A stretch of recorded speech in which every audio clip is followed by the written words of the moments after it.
Let's move over to the compression and the EQ. All right, so I'm going to go ahead and bring back all of the instrument channels here in Superior Drummer 2. We'll jump over to EZdrummer 2. Let's take a look at this compression knob and EQ knob. You can see they're both affecting the snare drum only. Okay, and let's take a quick listen.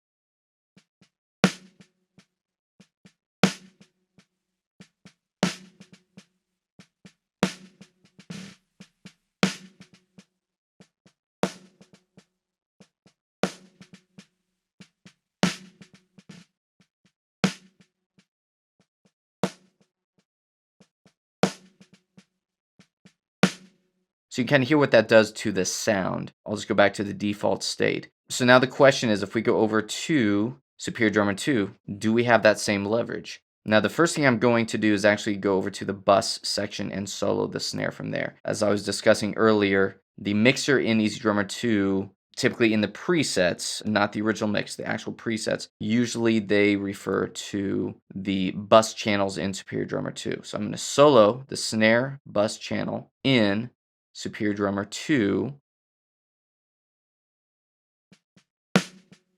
And now I'm just hearing this snare channel, all right? I'm going to scroll back over to the actual instrument, because if we take a look at the effects chain for the bus, nothing's really happening. You know, we have signal going to the grunge bus channel, but we've already talked about that. But if we go all the way back to the left, the actual snare instrument channel, we have an effect here at the very top. So that's what I want to pay attention to. So let's take a listen, and then I'm going to disable that effect.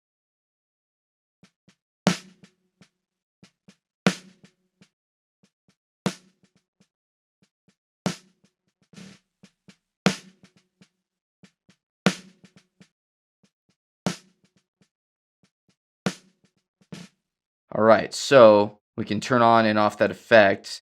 What we need to do is find out what that's doing as compared to EZdrummer 2. So my first thought would be, well, let's just turn off the compression, see what that does in EZdrummer 2.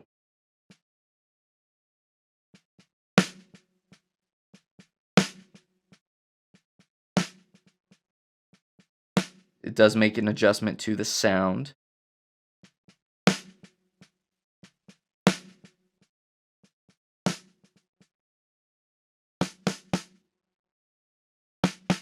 But I feel like there's still a bit of a difference. So I'm going to pull the EQ all the way down as well. Now let's take a listen.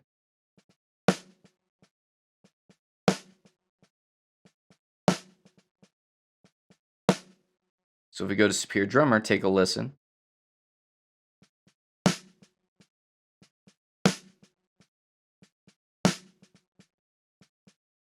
To me, that sounds like a closer match. So really, by disabling the effect at the top of the snare instrument channel in Superior Drummer 2 is basically the same thing as turning the compression knob all the way down or to the left, and the snare EQ knob all the way to the left.